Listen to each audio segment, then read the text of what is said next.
want to connect with someone, I mean really deepen the relationship and put my best foot forward, I've only got one tactic.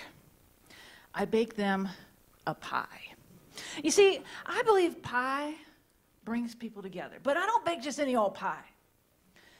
I bake my oh-so-good, melt in your mouth, take the recipe to my grave apple pie.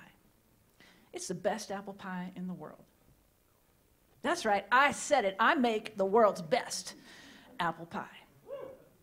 Now, I'd been going out with this nice guy named Matt for a few months, and I liked him, but I didn't know if he was pie worthy yet. I mean, that's a big step. I didn't know if we were ready to go there. But every time the subject of pie would come up, he'd say, you know, my sister Nicole makes a pretty good apple pie. Well, Thanksgiving rolled around, and by this time, we'd been going out 7 months. And I was invited to Thanksgiving dinner with the family. Now, I'd met his mom and his sister several times, but let's just say I had not proclaimed them pie worthy. Me and his mother, well, there was tension there for some unknown reason. We just missed each other like ships in the night, and conversation was always strained. And his sister, well, Nicole, only glared at me in silence.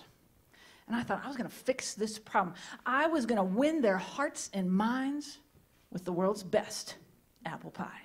I was going to declare the whole family pie worthy, and weren't they going to be lucky when the world's best apple pie showed up to their Thanksgiving dinner. Now, on the way to the family farm that day, that Thanksgiving day, I had my pie in my lap. It was still warm. I said, oh, Matt, you smell that? I can't wait to eat this. And he said, well, you know, my sister Nicole makes a pretty good apple pie.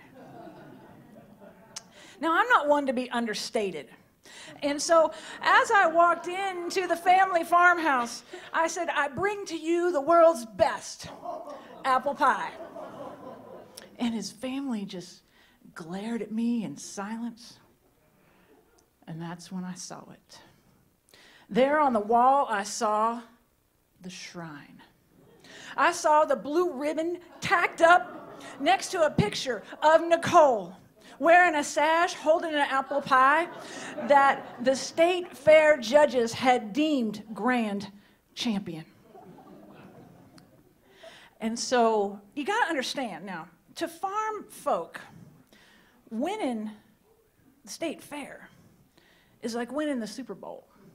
So instead of endearing myself to them, it was like I walked into a Broncos party wearing a Patriots cap. So I had to think fast. The only thing that came to my mind was I have to get rid of this pie. And I thought, all right, I could drop it. That would be good. But then I went, wait, nope, then I'd add klutz to my list of offenses. I thought about running out and feeding it to the cows, but then all I could imagine was this big Guernsey looking up at me going, well, you know, Nicole makes a pretty good apple pie. So there was no way out.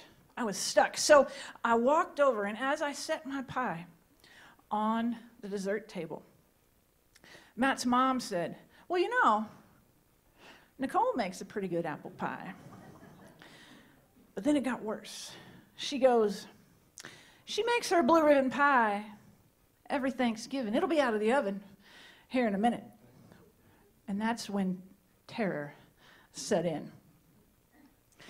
And right about then, Matt looked at me ever so sweetly, and he said, you could enter your pie in the state fair. And that's when I wanted to take that pie spatula and just kill myself with it.